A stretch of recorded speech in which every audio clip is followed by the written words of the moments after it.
यार तो आज का हमारा टॉपिक है रिप्रोडक्टिव हेल्थ। तो हमने पहले के लेक्चर्स में देखा है, जैसे हाउ डू ऑर्गेनिज्म रिप्रोड्यूस हम लोग चैप्टर पढ़ रहे हैं।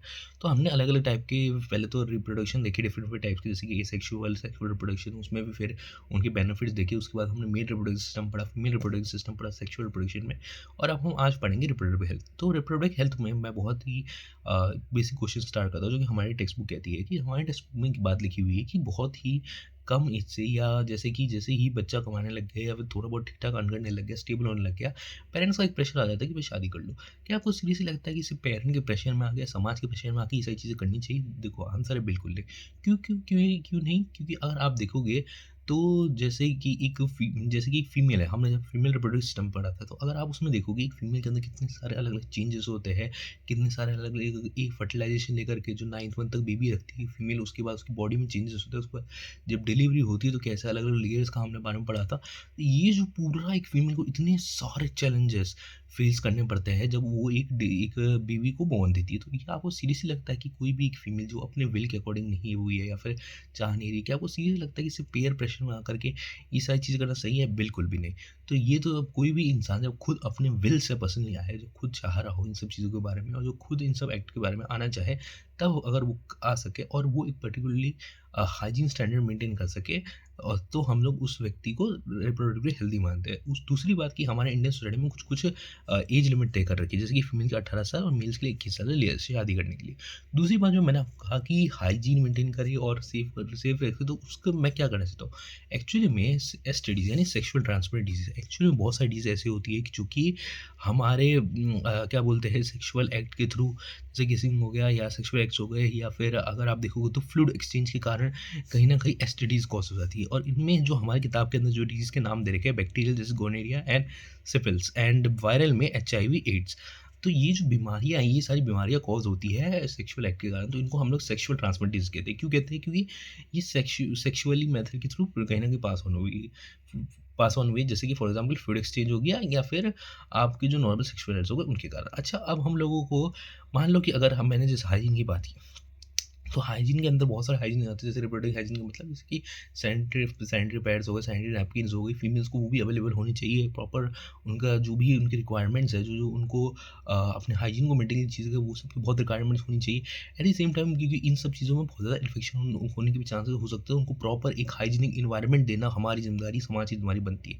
तो ये सारे डिफरेंट टाइप को एक्सपेक्ट होगा, जो कि हमें समझना चाहिए कि क्या एक पर्सन को रिप्रोडक्टिवली हेल्दी होने के लिए ज़रूरी है। दैट इज़ सबसे पहले तो कि उसकी जो एक पर्टिकुलर खुद का विल हो। ऐसा नहीं है आप किसी के प्रेशर मांगे सारी चीज़ें। दूसरी बात कि आपको अपने आप को एसटीडी से सेव करना है। तीसरी बात कि आपके हाइजीन के लिए सोशली और जो फैमिली है और जो समाज के अंदर जितनी भी जो भी चीज़ें होनी चाहिए उचित तरह पे अवेलेबल उसके लिए होनी चाहिए, मेल फीमेल दोनों के लिए। दूसरी बात कि अब हमें मान लो कि उससे अगर हमें हमको प्रिवेंट करना है, तो हम लोग क्या कर सकते हैं? तो यहाँ पे हम लोग STD at the same time, यहाँ पे हम लोग पहले तो देखते हैं कि मान लो कि हम किसी को अगर सेक्सुअल एक्ट करना है बट उसको प्रेगनेंसी नहीं चाहिए, तब कौन से मेथड यूज़ करते हैं? सबसे पहले condoms. Condoms are basically barrier method. Condoms basically barrier method है, जहाँ पे हम लोग जैसे कि अगर मेल कॉन्डम आता है, फीमेल कॉन्डम आता है, तो मेल कॉन्डम को आप पीनस के ऊपर आप जब वेयर कर लोगे, उसके बाद अगर कोइटिस हुए तो फिर प्रेगनेंसी नहीं हो सकती, because there is a barrier. तो वो पहली बात तो कि अनवांटेड प्रेगनेंसी बचाता है। दूसरी बात, ये एसटीडी से प्रिवेंट करता है। एसटीडी से कैसे प्रिवेंट करता है? क्योंकि ऑब्वियसली आपने देखा कि वो एक लेयर कर देता है, तो लेयर के कारण तो फ्लूइड एक्सचेंज नहीं होगा, at the same time direct contact पे नहीं आएँगे। इसके कारण एसटीडी से प्रिवेंशन हो जाता है। एसटीडी प्रिवेंट कर देता है। तो ये यहाँ पर भी कॉन्डम का एक यूज़ हो सकता है। पहले तो प्रिवेंट अनवांटेड प्रेगनेंसीज़, पहले तो अनवांटेड प्रेगनेंसी से बचाता है। ये एक बैरियर मेथड, यहाँ पे एक बैरियर की लेयर है। जो पीनस होता है उसके ऊपर में कॉन्डम होता है, तो वियर किया जाता है, तो उसके कारण एक बैरियर टाइप आ गया, जिसके थ्रू जो स्पर्म है वो फीमेल पे नहीं पहुंच पाता। तो एक बैरियर आ गया ना, तो इसलिए कॉन्डम एक तरह से बैरियर मेथड है, और ये एसटीडी से आपको बचाता है। दूसरी बात, ये प्रिवेंट करता है अनवांटेड प्रेगनेंसीज को। ठीक है, दूसरी आगे बढ़ते हैं हम लोग। आगे जो हमारा टॉपिक है that is pills basically oral pills होती है, और ये हार्मोनल होती है। बेसिकली अगर आप पिल को खा लोगे, कोई भी जो हार्मोनल पिल जो प्रिस्क्राइब की जाती है डॉक्टर्स के द्वारा, तो उस पिल को जब खाते हो तो वो कहीं न कहीं आपकी बॉडी के अंदर धीरे-धीरे हार्मोनल, फीमेल्स की बॉडी के अंदर बेसिकली हार्मोनल फ्लक्चुएशन करते हैं, जिसके कारण जो ओव्यूलेशन है वो होता नहीं है, फिर डिले हो जाता है।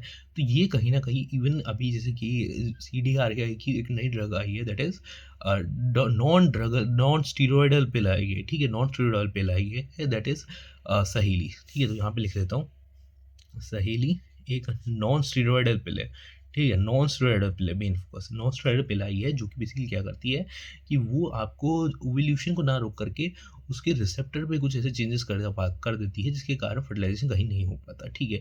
और दूसरा जो हमारा इसके बाद जो हमारा एग्जांपल है, that is copper T. Copper T basically क्या होता है? कॉपर टी यहाँ पे एक कॉपर का एक टी शेप का होता है, जिसको यूट्रस के अंदर इम्प्लांट कर देते हैं। अब ये जो है, ये तरह से बैरियर मेथड भी हो गया, प्रिवेंट करता है। At the same time copper T से जो हार्मोन रिलीज़ होते हैं, कहीं न कहीं मतलब बैरियर किसके लिए? जो इम्प्लांटेशन होगा उसके लिए बैरियर होगा, क्योंकि ऑब्वियसली यहाँ पे ऑलरेडी कॉपर टी लगा हुआ, तो कैसे इम्प्लांटेशन होगा?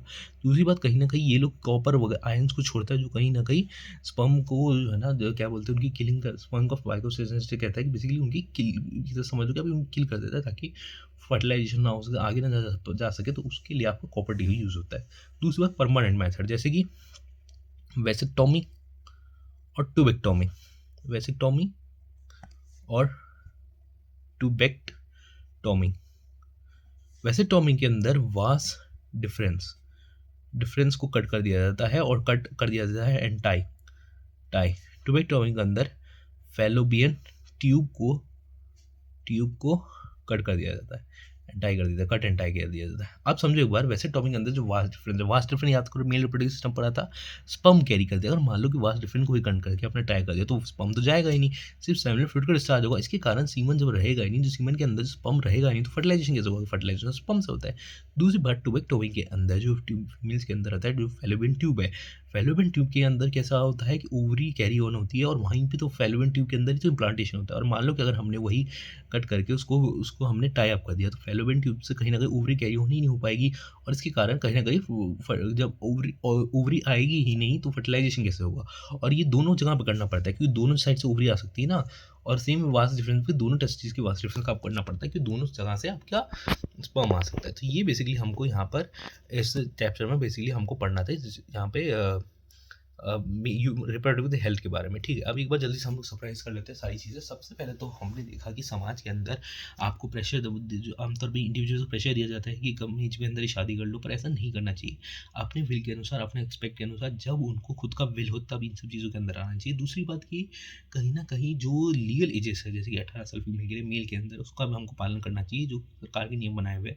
दूसरी बात, जो STD है, सेक्सुअल ट्रांसमिटेड डिसीज, जो बैक्टीरिया जो है, गोनोरिया और सिपिल्स है, और वायरल में HIV एड्स है, जो बेसिकली STDs कैरी होते हैं, इनको भी बचना चाहिए, और इनको भी हमको सेव करने के लिए पर्टिकुलर हाइजीन मेंटेन करना चाहिए। कैसे कर सकते हैं? जैसे कि कॉन्डम से यूज़, कॉन्डम बैरियर मेथड है, जो कि STDs को प्रिवेंट करता है। दूसरी बात, अनवांटेड प्रेगनेंसी को प्रिवेंट करता है, प्रिवेंट करता है, ठीक है? दूसरी बात, की पिल्स है, पूरे पिल्स कौन सी होती है? ओरल पिल्स होती है। ओरल पे क्या करेगी? ओव्यूलेशन में चेंजेस करेगी। नो ओव्यूलेशन को ही मतलब एक तरह से कह सकते हो मैनिपुलेट कर देगी, तो ओव्यूलेशन ही नहीं होगा, तो फर्टिलाइजेशन कैसे होगा? तो उसका सही नॉन स्टेरॉइडल पिल है, तो वो क्या करती है, जो वहाँ पर के जो यूट्रस के अंदर एंडोमेट्रियम लेयर होती है, वहाँ पर चेंजेस कर देती है, ताकि वहाँ पर इम्प्लांटेशन हो ही ना पाए। दूसरी बात ये कॉपर टी क्या होता है? कॉपर टी यूट्रस के अंदर इम्प्लांट किया जाता है। अब यूट्रस के अंदर इम्प्लांट होगा, तो पहली बात तो ये इम्प्लांटेशन होने से रोक देगा, मतलब वहाँ पे आकर इम्प्लांट ही नहीं होगा। दूसरी बात, ये कॉपर आयन रिलीज करता है, जो कहीं ना कहीं स्पर्म के किलिंग में हेल्प करती है। दूसरी बात, परमानेंट जो मेथड है, वास्ट डिफरेंस, जिसके अंदर वास्ट डिफरेंस को कट कर दिया जाता है और टाइप किया जाता है। अब वास्ट डिफरेंस ऑब्वियसली स्पर्म लेके आता है, और मान लो वही कट कर दिया गया, तो स्पर्म कैसे आएगा? उसके बाद आता है ट्यूबेक्टोमी। ट्यूबेक्टोमी कहीं ना कहीं फैलोपियन ट्यूब को ही कट करके टाइप कर दिया जाता है, जिसके कारण हम मान लो कि एग ही कैरी नहीं हो पाएगा, तो फर्टिलाइजेशन कैसे होगा? अब इसके बाद जो कुछ हमें चीज़ें बताती है हमारी बुक, बेसिकली इंडिया के अंदर कोई भी चाइल्ड है, उसका आपको जेंडर पहले से पता करना है कि इलीगल है, आपको ऐसा नहीं कर सकते, क्योंकि बहुत सारे लोग क्या करते हैं, फीमेल फिटिसाइड करने का ट्राई करते हैं, पर ऐसा नहीं करना चाहिए, और सरकारी और कानूनी तौर पे भी ये इलीगल है, ठीक है? दूसरी बात कि इसको इंडिया के अंदर बैन लगा हुआ है, और एट द सेम टाइम ये बहुत ही हार्मफुल हो सकता है हमारे समाज के लिए, क्योंकि इससे बेसिकली जो चाइल्ड रेशियो है, कि मान लो जितने मेल्स पे जितनी फीमेल होनी चाहिए, वो रेशियो कहीं ना कहीं डिस्टर्ब हो जाएगा, इसलिए इंडिया के अंदर इन चीज़ों को बैन लगा दिया है। तो बेसिकली हमारी रिप्रोडक्टिव हेल्थ है। रिप्रोडक्टिव हेल्थ के अंदर बेसिकली हमको सबसे मेजॉरिटी जो चीज़ रखनी है, पहली तो हमको कि कोई भी हमारे ऊपर फोर्स साइकोलॉजिकल, यानी साइकोलॉजिकल या मेंटल, जैसे कि हमारे ऊपर समाज का प्रेशर आता है, उन प्रेशर में होकर के हमको कोई भी चीज़ नहीं करनी। दूसरी बात की फिजिकल, जैसे कि हमारे को STD हो गई, डिफरेंट टाइप के डिसऑर्डर हो गए, अगर हो गए हैं तो आपको पहली बात तो अपना इलाज करवाना है, अगर नहीं हुए तो आपको अपने को बचा के रखना है, प्रिवेंशन यूज़ करना है। दूसरी बात कि अगर अनवांटेड प्रेगनेंसी हम लोग उतने मेच्योर नहीं किया, अभी हमको वो प्रेगनेंसी नहीं चाहिए, तो फिर आप जो उसके अलग अलग टाइप के ऑल्टरनेटिव है, जिसके थ्रू हम लोग प्रेगनेंसी को प्रिवेंट कर सकते हैं, उनका यूज़ करिए, जैसे कॉन्डम हो गया, पिल्स हो गया, कॉपर टी हो गया। परमानेंट बेटर अगर आपको चाहिए ही नहीं, तो फिर आप वैसेक्टोमी, ट्यूबेक्टोमी यूज़ कर सकते हैं। और कॉपर टी आमतौर पे वो लोग यूज़ करते हैं जिनको बेबीज़ के बीच में गैप चाहिए होता है, तो उसका भी यूज़ करके आप बेसिकली गैप ले सकते हो, चाइल्ड के बीच में। उसके बाद जो हमारे क्या बोलते हैं स्कूल्स हो गए, जैसे हॉस्टल्स हो गए, जैसे कॉलेजेस हो गए, वहाँ पर proper hygiene, reproductive health hygiene, menstrual hygiene, इन सब का प्रॉपर ध्यान रखना चाहिए। ये भी रिप्रोडक्टिव हेल्थ के अंदर आता है। जितने भी मेंस्ट्रुअल, रिप्रोडक्टिव अलग-अलग एस्पेक्ट है, चाहे वो मेल को हो या फीमेल को हो, ये सब रिप्रोडक्टिव हेल्थ के अंदर आता है। और इनको हर जगह पर हाइजीनिक प्रोडक्ट्स को ईज़िली एक्सेसिबल करवाना चाहिए, हर कॉलेज को, हर स्कूल को, हर जगहों को। और ये सब करवाना रिप्रोडक्टिव हेल्थ के अंदर आता है और ये मस्ट है एक सिटीज़न के लिए। तो ये हमें इस बेसिकली इस वीडियो में पढ़ना था। तब तक के लिए अब हम मिलते हैं नेक्स्ट वीडियो में नेक्स्ट चैप्टर के साथ। तब तक के लिए बाय। तो काफ़ी बच्चे जैसे पूछते हैं कि ये सर अगर मान लो कि यहाँ पर टेस्टिस में स्पर्म फॉर्म उसका क्या होगा। देखो टेस्टिस में अगर स्पर्म फॉर्म में आगे ब्लॉकेज है तो वो ऑब्वियसली अपना रीअब्सॉर्ब हो जाएगा। सेम वे एग भी अपना रीअब्सॉर्ब हो जाएगा, पर हम इसको काट करके टाई कर देंगे तो आगे कैरी ऑन नहीं हो पाएगा और इम्प्लांटेशन नहीं हो पाएगा। और कहीं ना कहीं आगे ओवरी में जा पाएगा, इम्प्लांटेशन नहीं हो, सही में स्पर्म भी नहीं जा पाएगा, तो सीमन निकलेगा उसके अंदर।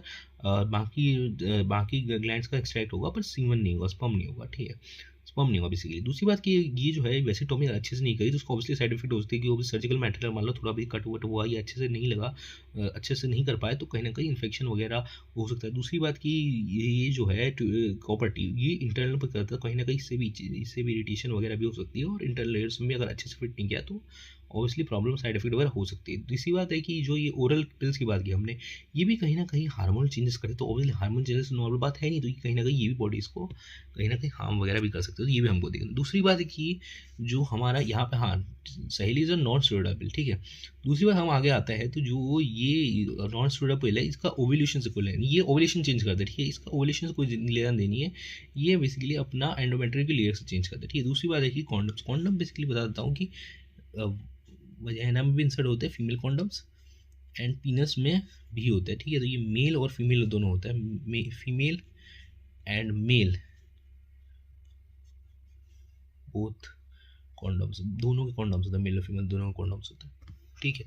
तो दोनों के लिए कॉन्डम्स होते हैं, और ऑब्वियसली यही इसलिए बनाया जाता है कि ताकि आमतौर पर आराम से इंडिविजुअल अपने प्राइवेसी के अनुसार, अपनी इच्छाओं के अनुसार जब भी कोइटस करना चाहे तो वो अपने प्राइवेसी को मेंटेन करते हुए भी इस सेक्सुअल राइट और रिप्रोडक्टिव हेल्थ को अपनी भी मेंटेन कर सके, ठीक है। तो बताओ कि रिप्रोडक्टिव हेल्थ आपको मेंटेन क्यों करना चाहिए। देखो, अगर मान लो कि अगर आप रिप्रोडक्टिव हेल्थ मेंटेन तो इंडिविजुअल को मैंने बताया डिफरेंट डिफरेंट के हार्म्स होते हैं, उसको चाहिए, प्रेगनेंसी जबरदस्ती हो गई, मेंटल साइकोलॉजिकल एक्सपेक्ट में प्रॉब्लम होती है। एट द सेम टाइम अगर आप एक बात देखोगे, अगर कि मान लो कि हम लोग कंट्रोल नहीं करते और जितने से बॉक्स में होते रहते, तो ऑब्वियसली जो भी कोई नेशन है उसके अंदर रिसोर्स तो लिमिटेड है ना, तो कहीं ना कहीं टाइम पीरियड बाद बहुत ज़्यादा कॉम्पिटिशन बढ़ जाएगा, कहीं ना कहीं लिमिटेड रिसोर्स के लिए बहुत ज़्यादा कॉम्पिटिशन हो जाएगा, जो कि सर्वाइवल और लिविंग स्टैंडर्ड को कहीं ना गिरा देगा। इसलिए भी इसे रिप्रोडक्टिव हेल्थ ज़रूरी है, और ऑब्वियसली फिर उसके अकॉर्डिंग भी स्ट्रेटेजिक्स फैमिली प्लानिंग वगैरह ये सारी चीज़ें भी ज़रूरी है। तो इस वीडियो में इतना ही था, तो मिलेंगे नेक्स्ट वीडियो, तब तक बाय।